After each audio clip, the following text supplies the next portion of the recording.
സിനിമയിൽ മികച്ച ഒരു കഥാപാത്രം കാഴ്ചവെച്ച നമ്മുടെ പ്രിയപ്പെട്ട അഭിനേതാവ് രഞ്ജിത്ത് ശേഖരൻ കൂടി ഇവിടെ ചേർന്നിട്ടുണ്ട്. അദ്ദേഹത്തിനെ വേദിയിലേക്ക് ക്ഷണിക്കുകയാണ് രണ്ടുപേർക്ക് സംസാരിക്കാൻ വേണ്ടി. Thank you sorry for being late. Shoot ഉണ്ടായിരുന്നു, ഇരുന്നിരുന്നൊരു ഷൂട്ട് കിട്ടിയ ദിവസമായിരുന്നു ഇന്ന്. അപ്പോൾ അവിടെ നിന്ന് ഓടി വരുമായിരുന്നു. താങ്ക് യു എന്താ പറയണ്ടെന്നുള്ളതാണ്. സന്തോഷം. ഇപ്പോഴത്തെ റിവ്യൂസ് കാണുമ്പോൾ ഭയങ്കര സന്തോഷമുണ്ട്. ഇത്രയും കോൾസ് വരിക, being part of this team, അതാണ് ഏറ്റവും വലിയ കാര്യം. ഇവരെ കൂടെ ഒരു പടം ചെയ്യാൻ പറ്റുക, രഞ്ജിത്തേട്ടൻ, ബാബുജി ആൻഡ് സീനിയേഴ്സ്. ഞാൻ കൊച്ചിലെ കണ്ട വിനീതേട്ടൻ്റെ കൂടെ അങ്ങനത്തെ ഒരു പടം ഷെയർ ചെയ്യാൻ പറ്റുക, വിനിച്ചാൻ്റെ കൂടെ, നാരായണൻ്റെ കൂടെ. അപ്പം ഒരു വലിയ കാര്യമായിട്ട് ഞാൻ കാണുന്നു. Thank you everyone. One more person, നമ്മുടെ എക്കോയുടെ വിജയം ഇപ്പോൾ പുറത്ത് എല്ലാവരും പ്രേക്ഷകർ നൽകുന്ന വിജയം നൽകുമ്പോൾ ഈ സിനിമയ്ക്ക് പിന്നിൽ ശക്തമായ ഒരു കരുത്തുണ്ടായിരുന്നു, ഒരു മനുഷ്യനുണ്ടായിരുന്നു. നമ്മുടെ പ്രിയപ്പെട്ട പ്രൊഡക്ഷൻ കൺട്രോളർ ഷാഫി ചെമ്മാട്. അദ്ദേഹം കൂടി വേദിയിലേക്ക് വരണമെന്ന് അഭ്യർത്ഥിക്കുകയാണ്. ശ്രീ ഷാഫി, രണ്ട് വാക്ക് സംസാരിക്കൂ പ്ലീസ്. ഹായ്, നമസ്കാരം. ഞാൻ ഈ സിനിമയുടെ ഭാഗമാവുന്നത് കഴിഞ്ഞ ജനുവരിയിലാണ്. ആദ്യമായി സ്ക്രിപ്റ്റ് എനിക്ക് അയച്ചു തന്നു. അത് വായിച്ചപ്പോൾ തൊട്ട് ഉണ്ടായിരുന്നൊരു പേടിയാണ്, ഇത് എങ്ങനെ ഷൂട്ട് ചെയ്യും, എവിടെ ഷൂട്ട് ചെയ്യും. തൊട്ട് ലൊക്കേഷൻ ഹണ്ടിങ് തുടങ്ങി മറയൂർ തൊട്ട് ഒട്ടുമിക്ക സ്ഥലങ്ങളും കറങ്ങി തിരിഞ്ഞ് നെല്ലിയാമ്പതിയുടെ ഉൾക്കാടുകളിലൊക്കെ തപ്പി അവസാനം ഞങ്ങൾക്ക് പറ്റിയ അദ്ദേഹം എന്താണ് എഴുതി വെച്ചത് അതിൻ്റെ പൂർണ്ണമായിട്ടും ഉള്ള ഒരു സിനിമ. ഒരിക്കലും ഒരു സിനിമയുടെ സ്ക്രിപ്റ്റ് ഫസ്റ്റ് വായിക്കുമ്പോൾ ആ പടം തിയേറ്ററിൽ കാണുമ്പോൾ ഒരിക്കലും സംതൃപ്തി തോന്നാറില്ല. നിങ്ങൾക്ക് ചിലപ്പോൾ അത് 100 ദിവസം ഓടിയ പടമായിരിക്കും, സൂപ്പർ ഹിറ്റ് സിനിമയായിരിക്കും. പക്ഷെ ഒരു മേക്കർ, അതിൻ്റെ പിന്നണിയിലുള്ള ആൾക്ക്, കാരണം ഈ ഫസ്റ്റ് വായിക്കുന്ന ഒരു സ്ക്രിപ്റ്റ് അതുപോലെ ഒരിക്കലും ഞങ്ങൾക്കത് പൂർണ്ണതയിൽ കൊടുക്കാൻ പറ്റാറില്ല. കാരണം ഒരുപാട് കോംപ്രമൈസ് ചെയ്തിട്ടായിരിക്കും ആ സിനിമ ജനങ്ങളുടെ മുന്നിലേക്ക് എത്തുക. പക്ഷെ കാണുന്ന ആളുകൾ അത് ഫ്രഷായിട്ട് കാണുന്നു. അതിൻ്റെ ബാക്കിൽ അതിന് നമ്മൾ പ്ലാൻ ചെയ്തത് ഉപേക്ഷിക്കപ്പെട്ട കാര്യങ്ങളൊന്നും ആർക്കും അറിയില്ല. പക്ഷേ ഈ സ്ക്രിപ്റ്റ് എന്ത് വായിച്ചോ അതിൻ്റെ 10 മടങ്ങ് മുകളിൽ ആ തിയേറ്ററിൽ കണ്ടപ്പോൾ അത് സാധിച്ചു. അതിന് എനിക്ക് ഏറ്റവും കൂടുതൽ നന്ദി പറയാനുള്ളത് കട്ടക്ക് കൂടെ ഒരു പ്രൊഡ്യൂസറാണ്. എന്ത് പറഞ്ഞാലും അത് ഓക്കെ ആണെങ്കിൽ അത് ചെയ്തോ, ആവശ്യമെങ്കിൽ അത് ചെയ്തോ എന്ന് പറയുന്ന ഒരു പ്രൊഡ്യൂസറുണ്ട്. പിന്നെ ഒരു കൂടപ്പിറപ്പിനെ പോലെ കൊണ്ടു നടന്ന ഇതിൻ്റെ ഡയറക്ടറും ബാഹുൽജിയും, ഒന്നും നടന്നിട്ടില്ലെങ്കിലും ഒന്നിനും ഒരു ദേഷ്യപ്പെടുകയോ മറ്റൊന്നും ചെയ്യാത്ത ബാഹുൽജി, രഞ്ജിത്തേട്ടൻ ഒരു കൂടപ്പിറപ്പിനെ പോലെയാണ് അവരുടെ ഫസ്റ്റ് പടം ഞാൻ വർക്ക് ചെയ്യാൻ സാധിച്ചു, കക്ഷിയമ്മിണിപ്പിള്ള. അവിടെ തൊട്ടുള്ള ബന്ധമായിരുന്നു. അപ്പോൾ ഇങ്ങനൊരു പടം എന്നെ വിശ്വസിച്ച് ഏൽപ്പിക്കാൻ അവർക്ക് തോന്നിയതിന് ഒരു വലിയ നന്ദി. പിന്നെ ഈ സിനിമ നിങ്ങൾ പലരും കണ്ടു കാണും. ഈ സ്ഥലത്തേക്കൊക്കെ എത്തിപ്പെടുക എന്ന് പറയുന്നത് വളരെ ബുദ്ധിമുട്ടാണ്. അപ്പം ഇന്നറിയാലോ, കാരവാനില്ലാതെയും മറ്റു സൗകര്യങ്ങളില്ലാതെയും ഒരുപാട് പ്രശ്നങ്ങൾ ഉണ്ടാക്കുന്ന ആർട്ടിസ്റ്റുകളുള്ള കാലമാണ്. ഈ നിൽക്കുന്ന എൻ്റെ ബാക്കിലിരിക്കുന്ന ഇവരൊക്കെ നെഞ്ചോട് തീർക്കേണ്ട ആർട്ടിസ്റ്റുകളാട്ടോ. കട്ടക്ക് കൂടെ നിന്ന് കിലോമീറ്ററുകളോളം നടന്ന് ഞങ്ങളോടൊപ്പം ലഗേജുകൾ തൂക്കിയെടുത്ത് ഞങ്ങളിൽ ഒരാളായി ഈ സിനിമയ്ക്ക് വേണ്ടി പ്രവർത്തിച്ചവരാണ്.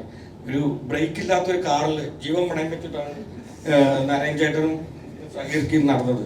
ബ്രേക്ക് ഇല്ല, അത് നന്നാക്കിയാൽ കുറച്ച് 1 മണിക്കൂർ കഴിയുമ്പോൾ അത് വീണ്ടും പോകും. പിന്നീട് വർഷമാക്കി പോയി കൊണ്ടുപോയി നന്നാക്കി വരുമ്പോൾ ഒരുപാട് ടൈം എടുക്കും. ഇല്ല, നമുക്ക് നോക്കാം. ഞങ്ങൾ തൊട്ട് ബാക്കിൽ ഒരു സ്കൂട്ടറിൽ മുട്ടിയും കല്ലും കൊണ്ടായിരുന്നു ആ കാറിന്റെ പിന്നാലെ പോയിരുന്നത്. എവിടെയാണോ പൊട്ടുന്നത് അവിടെ കല്ലിട്ട് നിർത്താൻ വേണ്ടി. അങ്ങനെയൊക്കെ ജീവൻ പണയം വെച്ച് ഇവർ ചെയ്ത സിനിമയാണ്. വിനിച്ചേട്ടനാണ് ഇതിൽ ഒരുപാട് കാര്യങ്ങൾ നമുക്ക് അറേഞ്ച് ചെയ്ത് തന്നിട്ടുള്ളത്. അഡ്വഞ്ചർ സീക്വൻസുകൾക്കൊക്കെ വിനിച്ചേട്ടൻ്റെ പുള്ളി ഓഫ് റോഡ് ഡ്രൈവിംഗ് ചെയ്യുന്ന ഒരാളാണല്ലോ. അപ്പോൾ പുള്ളിയുടെ പരിചയങ്ങളും മറ്റുള്ള ഒരുപാട് ബന്ധങ്ങളെ നമുക്ക് ഇതിൽ ഉപയോഗിക്കാൻ പറ്റിയിട്ടുണ്ട്. അതിൽ സന്ദീപ്ജി കട്ടൊക്കെ കൂടെ തന്നെ ഉണ്ടായിരുന്നു, ത്രൂ ഔട്ട് നമ്മളെ കൂടെ തന്നെ ആയിരുന്നു. അപ്പം എല്ലാവർക്കും ഒരു വലിയ നന്ദി. താങ്ക് യു ചേട്ടാ. മാധ്യമങ്ങൾക്ക് ചോദ്യങ്ങൾ തുടരാം. ചോദ്യങ്ങളുണ്ടെങ്കിൽ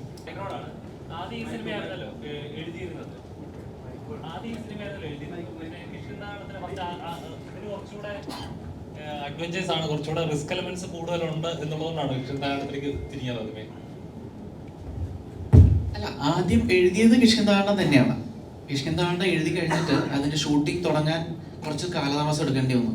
അപ്പൊ അതിന്റെ ഡേറ്റ് എന്ന് ക്ലാരിറ്റി എന്നായിരിക്കും എന്നുള്ളതിനെ കുറിച്ച് ഒരു ക്ലാരിറ്റി കിട്ടാൻ വന്നപ്പോൾ ഞാൻ വീട്ടിൽ പോസ്റ്റായി. അപ്പോൾ എനിക്ക് വേറെ വർക്കിന് സിനിമാറ്റോഗ്രാഫിക്ക് വിളിച്ചാലും പോകാൻ പറ്റുന്നില്ല, ബിക്കോസ് കിഷ്കിന്ധാടനം എപ്പോഴാണ് തുടങ്ങാന്ന് അറിയില്ല. അപ്പൊ അങ്ങനെ വന്നപ്പോൾ വെറുതെ ഇങ്ങനെ സമയം പോവല്ലേ, അപ്പൊ അതിന്റെ ഒരു കുറ്റബോധം നിന്നൊന്ന് സ്വയം ഒന്ന് ഡിസ്ട്രാക്ട് ചെയ്യാൻ വേണ്ടിയിട്ട് ഓക്കെ എന്തെങ്കിലും ഒരു കൃഷി നടത്തി നോക്കാം, ഭാവിയിൽ എപ്പോഴെങ്കിലും അത് പാകം ചെയ്ത് കഴിക്കാൻ യോഗം ഉണ്ടെങ്കിൽ എന്നാൽ ഇപ്പൊ കളയുന്ന സമയം ഒരു ഒരു നഷ്ടമായിട്ട് പിന്നീട് തോന്നുമല്ലോ എന്നുള്ളതുകൊണ്ട് ആ സമയം ഒന്ന് ട്രൈ ചെയ്ത് നോക്കിയതാണിത്. അപ്പോൾ അതിനല്ലേ ചോദിച്ചത്, കിഷ്കിന്ധ എഴുതി കഴിഞ്ഞിട്ടാണ് ഇത് എഴുതിയത്. പിന്നെ ഇതിന്റെ ജോണർ ഷിഫ്റ്റ്, കിഷ്കിന്ധാടനത്തിന്റെ സബ്ജക്റ്റിൽ ആളുകളൊക്കെ അതിന്റെ സബ്ജക്റ്റിന്റെ വിഷയം കൊണ്ട് ക്യാരക്ടേഴ്സൊക്കെ കുറച്ച് സൈലന്റ് ആയിട്ട് പെരുമാറേണ്ടിയിരുന്ന സിറ്റുവേഷൻസ് ആയിരുന്നു ആ കഥയിൽ കൂടുതലും എല്ലാവരും.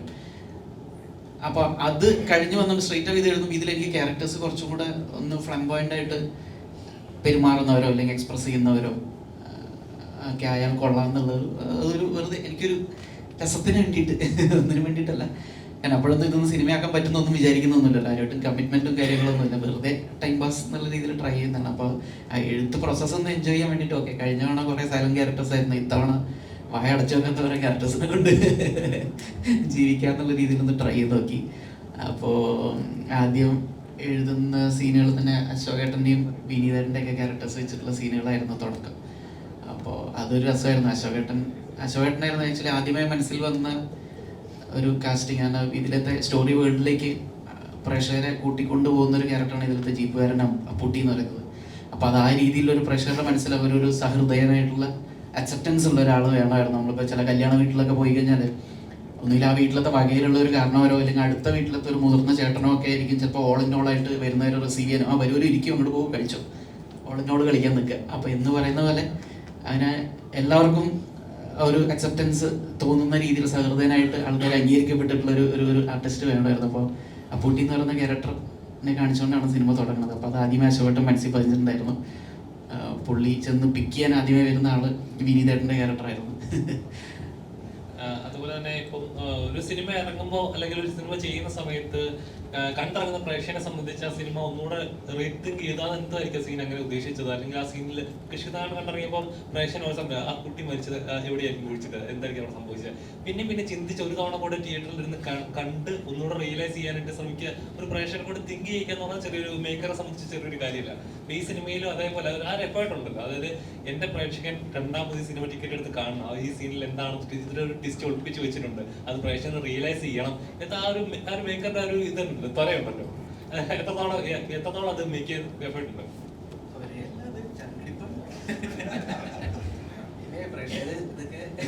കൃത്യമായിട്ട് റീഡ് ചെയ്യണേ, അവരും കൂടെ മനസ്സിലാക്കാനോ അത് റീഡ് ചെയ്തെടുക്കാൻ ഇന്റർപ്രറ്റ് ചെയ്തെടുക്കാനോ ഒരു എഫേർട്ട് അവരുടെ കൂടെ ഉണ്ടാവണേ എന്നൊക്കെയുള്ളൊരു ആഗ്രഹം. നമുക്ക് ചെയ്യാനുള്ള കാര്യങ്ങൾ ഏറ്റവും സിൻസിയർ ആയിട്ട് ചെയ്യും ഫ്രം ദ ഹാർട്ട്.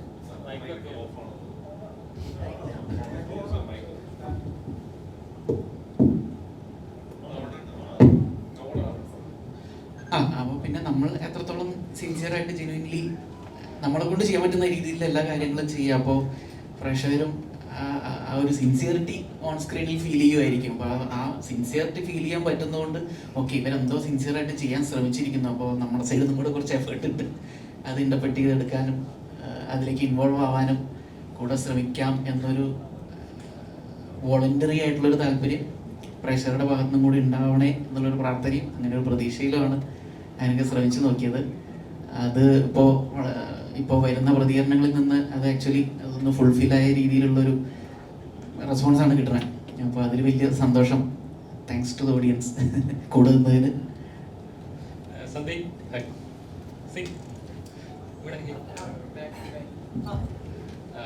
ബ്രോ ചെയ്യുന്ന എല്ലാ സിനിമകളിലും നമ്മുടെ ക്യാരക്ടർ റെക്കഗ്നൈസ് ചെയ്യുക അല്ലെങ്കിൽ നമ്മളെ ആ ക്യാരക്ടറിലെ ആളുകൾ വിളിക്കുക അത് ഉണ്ടാകുമ്പോൾ കരിയറിലേക്കാണ് നല്ല ഗ്രാഫിലാണ് നിൽക്കുന്നത്. അപ്പോൾ ആ സമയത്ത് നമ്മൾ ചെയ്യുന്ന കഥാപാത്രങ്ങൾ എത്രത്തോളം പ്രേക്ഷകരിലേക്ക് എത്തണം, അല്ലെങ്കിൽ എത്രത്തോളം അഡ്വഞ്ചറീസ് ആവണം, അല്ലെങ്കിൽ എൻ്റെ കഥാപാത്രം ഇതേപോലെ പ്രേക്ഷകരിലേക്ക് ഓർക്കണം എന്ന് വിചാരിക്കുക ഒരു ആർട്ടിസ്റ്റും ചെയ്യുന്നത്. അപ്പം അതേപോലെ റിസ്ക് എലമെന്റ്സ് ഉള്ളതും ഞാൻ റിസ്ക് എടുക്കണം എന്ന് വിചാരിച്ച് ചെയ്യുന്ന സിനിമകളുണ്ടാവും, അല്ലെങ്കിൽ കുറച്ച് റിസ്ക് ഇപ്പോൾ ഞാൻ സേഫ് ആണ് അല്ലെങ്കിൽ റിസ്ക് കുറച്ചുള്ള കഥാപാത്രം മതി, ഇതേപോലത്തെ കഥാപാത്രങ്ങൾ പ്രേക്ഷകർ സ്വീകരിക്കും എന്ന സ്റ്റേജിൽ നിൽക്കുമ്പോൾ അപ്പോൾ ഇതിലെ ഇവർ പറഞ്ഞു വെച്ച് നോക്കുമ്പോൾ ഒരുപാട് റിസ്കുകൾ എടുത്തിട്ടുണ്ട് ഈ സിനിമയ്ക്ക് വേണ്ടിയിട്ട്.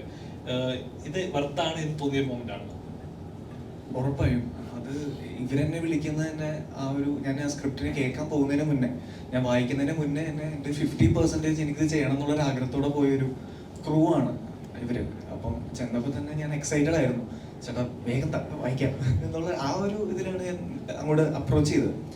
അപ്പോൾ വായിച്ചു തുടങ്ങിയപ്പോൾ ഇതിപ്പം നിങ്ങൾ സിനിമ എത്ര പേരോട് കണ്ടു എന്ന് എനിക്കറിയില്ല ഇപ്പോൾ, പക്ഷെ സിനിമ കാണുമ്പോൾ നമുക്കൊരു ബ്യൂട്ടി അല്ലെങ്കിൽ എന്താ പറയുക ഈ ക്യാരക്ടറിൻ്റെ ഒരു ആർക്ക്, നായ്ക്കളുടെ ഒരു രീതി, ഇതെല്ലാം ഭയങ്കര ക്ലാരിറ്റി ആയിട്ട് ബാബുലേട്ടനെ എഴുതി വെച്ചിട്ടുണ്ട്. അത് നമുക്ക് വായിക്കുമ്പോൾ തന്നെ നമുക്ക് മറ്റേ മേക്കിങ്ങിൽ പിടിക്കാം എന്നുള്ളൊരു പരിപാടിയല്ല, നമുക്ക് വായിക്കുമ്പോൾ തന്നെ കൃത്യമായി ഇതാണ് അവിടെ സംഭവിക്കാൻ പോകുന്നത് എന്നുള്ള കാര്യം നമ്മുടെ ഇമാജിനേഷനിൽ വരും. അതുകൊണ്ടാണ് ഷാഫിക്ക നേരത്തെ പറഞ്ഞത് ഇത് വായിച്ചു കഴിഞ്ഞപ്പോൾ ഇത് എങ്ങനെ നടപ്പിലാവും എന്നുള്ള കാര്യം വരെ നമുക്ക് ചിന്തിക്കേണ്ടിയിരിക്കുന്നു. അപ്പോൾ ജസ്റ്റ് ഒരു കോൺസെപ്റ്റ് ആണ്, ഇങ്ങനെയൊക്കെ ആയിരിക്കും ഒരു സീൻ വരിക, ബാക്കി നമ്മളപ്പം ചിന്തിക്കുന്നതാണെങ്കിൽ ആ സമയത്ത് എന്തൊക്കെയാണോ അവൈലബിലിറ്റി ആ സാഹചര്യത്തിൽ ഉണ്ടാവുക, ആ വണ്ടി അല്ലെങ്കിൽ എന്താണെങ്കിലും ആ സാഹചര്യത്തിനനുസരിച്ച് നമ്മൾ ആ ഒരു സ്ക്രീൻ പ്ലേ അല്ലെങ്കിൽ ആ ഒരു സീൻ കുറച്ചുകൂടെ വലുപ്പമാവാം, അങ്ങനെ സംഭവിക്കാം. പക്ഷെ ഇതിൽ അങ്ങനെയല്ല, ഇതിന് കൃത്യമായ ഒരു clarity from the very beginning ഉണ്ടായിരുന്നു. അത് തന്നെയാണ് ടു ദ എൻഡ് വരെ പോയിട്ടുള്ളത്. കാര്യം നമുക്ക് ഓൺ ദ വേ ഒരുപാട് കാര്യങ്ങൾ മാറ്റാനോ ട്വീക്ക് ചെയ്യാനോ അങ്ങനെയൊന്നും ഒരു സ്കോപ്പും കാര്യങ്ങളൊന്നും ചെയ്യേണ്ടി വന്നില്ല. കാര്യം അത്രയും ക്ലാരിറ്റിയോടെ തന്നെ അപ്രോച്ച് ചെയ്തൊരു സിനിമയാണ്. അപ്പോൾ വായിച്ചു തുടങ്ങിയപ്പോൾ തന്നെ എനിക്ക് അത്രയും എന്താ പറയുക, ഈ മിസ്റ്ററി എന്ന് പറയുന്ന ഒരു ജോണർ എൻ്റെ രസം എനിക്ക് അറിയില്ലല്ലോ. ഞാൻ ചെയ്ത പടങ്ങളെല്ലാം ഡിഫറെൻറ്റ് ജോണേഴ്സ് ആയിട്ടുള്ളൊരു സിനിമയാണ്. അപ്പോൾ ഞാൻ ആദ്യമായിട്ടാണ് ഒരു മിസ്റ്ററി ഡ്രാമ എന്ന് പറയുന്ന ഒരു ജോണറിൽ സിനിമ ചെയ്യുന്നത്. അപ്പം ഞാൻ സ്ക്രീൻ പ്ലേ കൂടുതലും കേൾക്കാൻ ആഗ്രഹിക്കുന്ന ആളാണ്. എൻ്റെ അടുത്ത് ഇപ്പോൾ ഡയറക്ടർ ആണെങ്കിലും റൈറ്റർ ആണെങ്കിലും വന്ന് നറേറ്റ് ചെയ്യാറാണ് പതിവ്. ഞാൻ ആദ്യമായിട്ടാണ് ഒരു സ്ക്രീൻ പ്ലേ വായിക്കുന്നത്. വായിച്ചു തുടങ്ങിയപ്പോൾ എനിക്കത് അതിൻ്റെ ഒരു ഹൈ ഭയങ്കര രസം തോന്നി, ആ മിസ്റ്ററി വായിക്കുന്നതിൻ്റെ ഒരു ഹൈ. അപ്പോൾ അതാണ് എന്നെ ഇതിലേക്ക് ഫസ്റ്റ് ഹുക്ക് ചെയ്തത്. അപ്പം മൊത്തത്തിൽ ഇതെല്ലാം വന്നപ്പോൾ തന്നെ ബാക്കി ചാലഞ്ചിങ് പാർട്ടൊക്കെ നമ്മൾ ഏറ്റെടുത്ത് ചെയ്യണം എന്നുള്ളൊരു റെസ്പോൺസിബിലിറ്റി ആണല്ലോ. നമുക്കത് സിനിമ ഇഷ്ടപ്പെട്ട് കഴിഞ്ഞാൽ പിന്നെ നമ്മൾ വേറെ ബാക്ക് തോട്ട്സും വേറെ കാര്യങ്ങളൊന്നും വേണ്ട, നമ്മളത് ഏറ്റെടുത്ത് ചെയ്യാന്നുള്ളതേ ഉള്ളൂ. ബാക്കി ഇപ്പം ഞാൻ അവരോട് ചോദിച്ചു, ഇത് ഞാൻ ചെയ്താൽ സെറ്റാകുമോ? കാര്യം എൻ്റെ ഈ കൊച്ചി സ്ലാങ്ങും ഞാൻ ചെയ്തേക്കുന്ന സിനിമകളൊക്കെ കുറച്ചും കൂടെ ബിഹേവിയർ ഓറിയന്റഡ് സിനിമയാണ്. നമുക്ക് അപ്പം ഇഷ്ടമുള്ള കൗണ്ടറുകൾ പറയാം, ട്വീക്ക് ചെയ്യാം, നമുക്ക് നമ്മുടെ രീതിയിൽ പറയാം. പക്ഷെ ബാബുലേട്ടൻ കുത്തും കോമയും മാറ്റാൻ സമ്മതിക്കില്ല. ഞാൻ ഇവിടെ ഈ ഒരു ഇടത്ത് ഇപ്പുറത്തിട്ട് ഓക്കെ ആണെന്ന് പറയുമ്പോൾ വേണ്ടാണ് ഇത് തന്നെ പറഞ്ഞാൽ മതി എന്ന് പറയുന്ന രീതിയിൽ. അപ്പോൾ കൃത്യമായിട്ടുള്ളൊരു ആ ഒരു ഫ്ലോ ആ ഡയലോഗിനുണ്ട്. അത് അങ്ങനെ തന്നെ പറഞ്ഞാൽ അതിൻ്റെ ഒരു ബ്യൂട്ടി കിട്ടുള്ളൂ. അത് ഒരു 2 ദിവസം കഴിഞ്ഞപ്പോൾ എനിക്ക് മനസ്സിലായി. ആ ഒരു സ്ലാങ്ങിൽ പറഞ്ഞു തുടങ്ങിയപ്പോൾ വേറൊരു ക്യാരക്ടറായി മാറി തുടങ്ങി. അപ്പോൾ എല്ലാ രീതിയിലും ഞാൻ നേരത്തെ പറഞ്ഞ പോലെ ഒരു ആസ് എൻ ആക്ടർ ഗ്രോ ചെയ്യുന്ന രീതിയിലുള്ളൊരു എക്സ്പീരിയൻസ് ആണ് എനിക്കൊക്കെ വന്ന് കിട്ടിയത്. സോ ഞാൻ ഭയങ്കര എക്സൈറ്റഡ് ആയിട്ട് ചെയ്ത സിനിമയാണ്.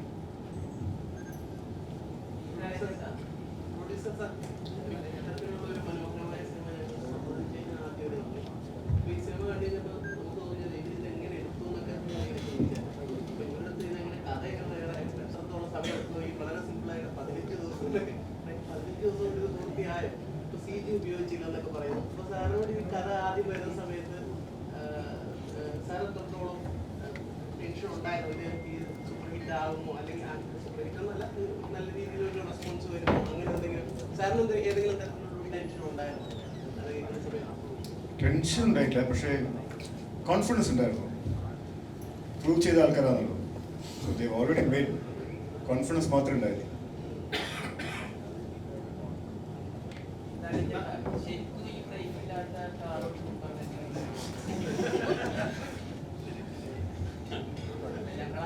എന്ത് ചോദ്യാണോ?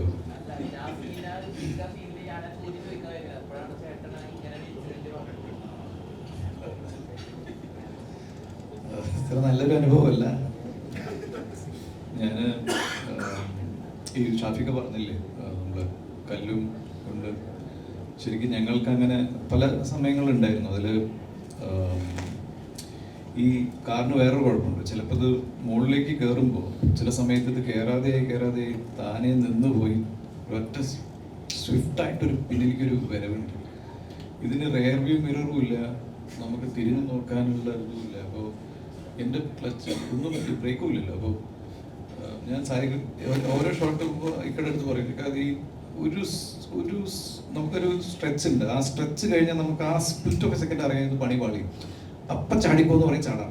ഇതാണ് കാരണം, പിന്നെ ഒന്നും ചെയ്യാൻ പറ്റില്ല, അല്ലെങ്കിൽ നമ്മളില്ലല്ലോ. അപ്പോൾ അങ്ങനെ ഒരു ഇതായിരുന്നു. അപ്പോൾ ടെൻഷനുണ്ട്, പിന്നെ നമ്മളൊരു ധൈര്യമാണല്ലോ, എല്ലാം നമുക്ക് ചെയ്യാൻ പറ്റും. ഇപ്പം ഈ ബാക്കിലത്തെ റിവേഴ്സിലത്തെ സംഭവം നമ്മൾ പ്രതീക്ഷിക്കാത്തൊരു കാര്യം, കാരണം അത് അങ്ങനെ സംഭവിച്ചു പോയതാണ്. അത് നമ്മുടെ അസിസ്റ്റന്റ് ക്യാമറമാൻമാരെ, അത് ക്യാമറ അസിസ്റ്റന്റ് മറ്റേ അദ്ദേഹം അസോസിയേറ്റ്, അദ്ദേഹം ഓടി വന്ന് വലിയ പാറയൊക്കെ വെച്ചിട്ട് നിർത്തിക്കൊണ്ട് നിന്നതാണ്. അല്ലെങ്കിൽ ചിലപ്പോൾ ഞങ്ങൾ ഇവിടെ ഇല്ല, നമ്മളൊന്നും ഇവിടെ ഉണ്ടാവില്ല. കാരണം അങ്ങനത്തെ പടം കണ്ടവർക്കറിയാം, അങ്ങനത്തെ ഓരോരോ വഴികളാണ്. എയർപിൻ വളവാണ്. മുന്നിലേക്ക് പോകുമ്പോൾ നമുക്കൊരു കോൺഫിഡൻസ് ഉണ്ട്, എന്തായാലും നമുക്ക് കാണാമല്ലോ, എവിടെ പോയിട്ട് ഇടിച്ച് നിർത്താന്നുള്ളത് നമുക്കറിയാമല്ലോ. പിന്നെന്താ വെച്ചാൽ ഞങ്ങളെ ഒന്ന് സമാധാനിപ്പിക്കാനാണോ എന്നറിയില്ല, ഇതിൻ്റെ ഉടമസ്ഥൻ എപ്പോഴും ബ്രേക്ക് ഓയിലുമായിട്ട് കൂടെ പിന്നാലെ പുറകെ ഓടി വന്ന് വരുമായിരുന്നു. അതെന്തിനാന്ന് മനസ്സിലായിട്ടില്ല. അതിന് ഗിയറും ഇല്ല, സോറി മറ്റേ ഹാൻഡ് ബ്രേക്ക് ഇല്ല. അല്ലെങ്കിൽ ഹാൻഡ് ബ്രേക്ക് ഉണ്ടെങ്കിൽ അത് വെച്ച് അതും നിർത്താൻ പറ്റില്ല. അപ്പോൾ അതൊരു നല്ലൊരു ഭയങ്കര പുതിയൊരു അനുഭവമായിരുന്നു. വളരെ ഏറ്റവും പഴയ മോഡൽ അംബാസിഡർ, പിന്നെ രണ്ടും കുഴപ്പമായിരുന്നു. ഒരു നല്ല അനുഭവമല്ല, പക്ഷേ വാസ് വെരി ചാലഞ്ചിങ്. പക്ഷെ എനിക്കൊരു സംശയം ഉണ്ടാവില്ല, ഇത് ഈ പടം കാണാത്തൊരു അല്ല വേണ്ട.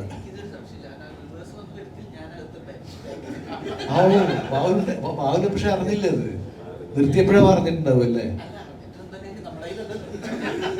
നമ്മുടെ കയ്യിലല്ലല്ലോ. ഇത് റിയാലിറ്റിക്ക് വേണ്ടി റിയലിസ്റ്റിക് ആക്കാൻ ചെയ്തതാണോ? അതല്ല, ഈ ബ്രേക്ക് ഇല്ലാതെ വന്നത് റിയലിസ്റ്റിക് വേണ്ടിയിട്ട് ചെയ്തതാണോ? അത് ശരിയാ, ഡയലോഗ്സിന് വേണ്ടി കയറിയിരിക്കുകയാണ് പിന്നില്. ഈ പറഞ്ഞ പോലെ ഒരു പുള്ളി അങ്ങോട്ടും തെറ്റിയാലോ നമ്മൾ ഈ കാർ ഡയലോഗ്സ് ഒക്കെ, കാറൊക്കെ ഷൂട്ട് ചെയ്യുമ്പോൾ നമുക്കറിയാം, കാർ ഡയലോഗ്സ് അല്ലേ, ഒരു ലൈൻ അങ്ങോട്ടും വാങ്ങി കഴിഞ്ഞാൽ അതൊന്നും കുഴപ്പമുണ്ടാവില്ല. പക്ഷെ പിന്നിൽ പൊളിഞ്ഞിരിക്കുക നല്ലൊരു അനുഭവമായിരുന്നു.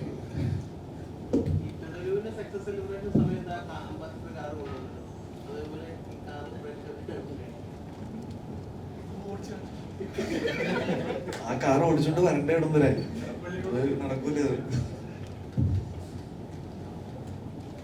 ഡിൻജിത്തേട്ടനോടൊരു കിഷ്കിന്താകാണ്ട് ഇറങ്ങി സിനിമ കാണാൻ തിയേറ്ററിൽ വന്നിട്ട് പടത്തിന്റെ പേര് എന്താണെന്ന് അറിയാതെ തിയേറ്ററിൽ വന്ന ഒരുപാട് ആളുകളുണ്ടായിരുന്നു. കാരണം അത്രയും കോംപ്ലിക്കേറ്റഡ് ആയിട്ടുള്ളൊരു പേരായിരുന്നു. അപ്പോൾ ഇതിലേക്ക് വരുമ്പോൾ എക്കോ സിമ്പിൾ ആയിട്ടുള്ളൊരു പേരാണ്. അത് മാത്രമല്ല എക്കോ ഒന്നുകൂടെ ഷോർട്ട് ഫോം ആക്കി EKO എന്ന് ആക്കിയിട്ടുണ്ട് ടൈറ്റിൽ. അപ്പോൾ ഈ ടൈറ്റിൽ ചെയ്യാൻ, അല്ലെങ്കിൽ അതിൽ ഇതിന്റെ പിന്നിൽ എന്തെങ്കിലും ഒളിപ്പിച്ചിട്ടുണ്ടോ, അല്ലെങ്കിൽ ആ ഒരു ഐഡിയ ആരാണോ? പേര് കിട്ടിയിട്ടില്ല സത്യം പറഞ്ഞത്. ടൈറ്റിൽ റിവല്യൂഷൻ്റെ ടൈം വരെ പേര് ഒന്നും കിട്ടാതെ കുറേ നിങ്ങൾ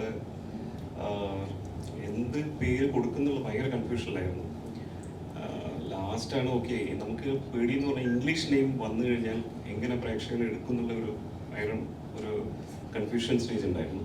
പക്ഷേ എക്കോ എനിക്ക് തോന്നുന്നത് ഞങ്ങൾ കുറച്ച് ലിസ്റ്റ് ഇട്ടതിൽ അതിൽ ഫസ്റ്റത്തെ പേര് ഞാൻ ആദ്യം ഒരു ദിവസം പാവനോട് കുറേ ദിവസമായിട്ട് ഇങ്ങനെ ഓരോ പേര് പറയുന്നു, പാവനോട് വേണ്ട ഇത് മറ്റൊന്നും അങ്ങനെ പറഞ്ഞുകൊണ്ടിരിക്കുന്ന ഒരു ദിവസം പെട്ടെന്ന് ഞാനൊരു അല്ലേ കാഷ്വലായിട്ട് അവിടെ എക്കോ പോലെ ഒരു പേര് എങ്ങനെ ഉണ്ടാവും എന്ന് പറഞ്ഞു. അപ്പോൾ അവരൊരു ചേട്ടാ എക്കോ പറ്റുമല്ലോ, നമ്മളെ കുറച്ച് റിലേറ്റഡ് ആയിട്ടുള്ള കുറച്ച് കാര്യങ്ങളെല്ലാം നോക്കുമ്പോൾ എക്കോ ഓക്കെയാണ്. അപ്പോൾ നോക്കുമ്പോൾ എക്കോ എന്നുള്ള വേറെ ലാംഗ്വേജുള്ള മീനിങ്സ് എല്ലാം എന്ന് പറഞ്ഞാൽ നമ്മുടെ പടവുമായിട്ട് കുറേ കണക്ട് ചെയ്യുന്ന കുറേ വേർഡുകൾ. അപ്പോൾ നോക്കുമ്പോൾ ഓക്കെ എക്കോ എന്ന് പറഞ്ഞാൽ അതിന് കുറച്ചും കൂടി ഒരു പ്രൊണൗൺസിയേഷൻ EKO എന്ന് ഇട്ടാൽ കുറച്ചും കൂടി അതിനൊരു ക്യാരക്ടർ ഉണ്ട് എന്നുള്ളത് തോന്നി. എന്നാൽ അങ്ങനെ പിടിക്കാം. അതാണ് അത് നമ്മൾ ഇവിടെ കണ്ടെന്ന് പറയും.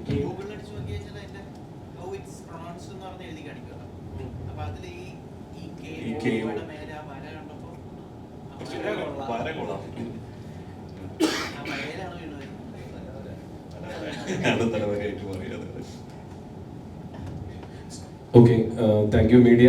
അപ്പം നിങ്ങൾ ഇനിയും മറ്റുള്ളവർ കാണാത്തവരോടും നിങ്ങൾ കാര്യങ്ങളൊക്കെ ഷെയർ ചെയ്യുക. നിങ്ങളുടെ ആത്മാർത്ഥമായ സഹകരണത്തിന് നന്ദി. അപ്പം മറ്റു മീഡിയ സുഹൃത്തുക്കളൊക്കെ തന്നെ ഇനി നമ്മൾ പോകുന്ന തിയേറ്റർ വിസിറ്റിന്റെ ഭാഗമാകണമെന്ന് വിനയപുരസ്കരം അഭ്യർത്ഥിക്കുകയാണ്. Thank you each and every one. And finally നമ്മുടെ ഡയറക്ടർ ഒരിക്കൽ കൂടി എന്തുകൊണ്ട് കാണണം എന്നുള്ള സംഭവം, ഇനിയും കാണാത്ത പ്രേക്ഷകർ എന്തുകൊണ്ട് എക്കോ കാണണം എന്നുള്ളത് പറയുന്നു. എനിക്ക് ഒരു കാര്യമുള്ളൂ, എന്ന് പറഞ്ഞാൽ നല്ല തിയേറ്ററിൽ നിന്ന് കാണാമെന്നുള്ളതാണ്. നല്ല തിയേറ്റർ എന്ന് പറഞ്ഞാൽ നല്ല പ്രൊജക്ഷൻ, നല്ല ഓഡിയോ സൗണ്ട് എഫക്ട്സ് ഉള്ള തിയേറ്ററിൽ നിന്ന് കാണാമെന്ന് പറഞ്ഞാൽ അതിൻ്റെ ഒരു എഫേർട്ട് എടുത്തിരിക്കുന്നതെന്ന് പറഞ്ഞാൽ നമ്മുടെ സൗണ്ട് ഡിസൈനറായ വിഷ്ണു ഗോവിന്ദ് മൂത്തുള്ള എടുത്ത ഒരു എഫേർട്ട് എന്ന് പറഞ്ഞാൽ ഭയങ്കരമാണ്. എന്ന് പറഞ്ഞാൽ ഭയങ്കര ന്യൂആൻസ് ആയിട്ടുള്ള ചെറിയ ചെറിയ മൈന്യൂട്ട് കാര്യങ്ങൾ പോലും അതിൽ ആഡ് ഓൺ ആണ്. അതെല്ലാം ചില തിയേറ്റേഴ്സിൽ കേൾക്കുന്ന പോലും ഇല്ല. ഈവൻ മുജീബിൻ്റെ മ്യൂസിക് ആയാലും എല്ലാ രീതിയിലും അതൊരു എക്സ്പീരിയൻസ് ആണ്. അത് പൂർണ്ണതയോടെ നിങ്ങൾ അനുഭവപ്പെടുക എന്നുള്ള ഒരു ഇതുണ്ട്, ആഗ്രഹമുണ്ട്. അത് എല്ലാവരും നല്ല തിയേറ്റേഴ്സിൽ നിന്ന് കാണുക, നല്ലൊരു അനുഭവമായിരിക്കും എക്കോ. പിന്നെ തിയേറ്റർ മസ്റ്റ് വാച്ചാണ്. ഒരിക്കലും OTT-യിൽ ഒരു OTT-യിൽ വന്നാൽ കാണാമെന്നുള്ള ഒരു തരത്തിലും മനസ്സിൽ ആലോചിക്കാൻ പാടില്ല. So please watch it on theatre. Okay, thank you. അപ്പോൾ നമ്മുടെ ഒരു സഹോദരിക്ക് ഒരു ചോദ്യം ചോദിക്കണമെന്നുണ്ട്. ചോദിച്ചോളൂ. പോസ്റ്ററിലോ എവിടെയും കാണിച്ചിട്ടില്ല, അത് എന്തുകൊണ്ടാണെന്ന് അറിയാൻ ഒരു ക്യൂരിയോസിറ്റി ഉണ്ട്.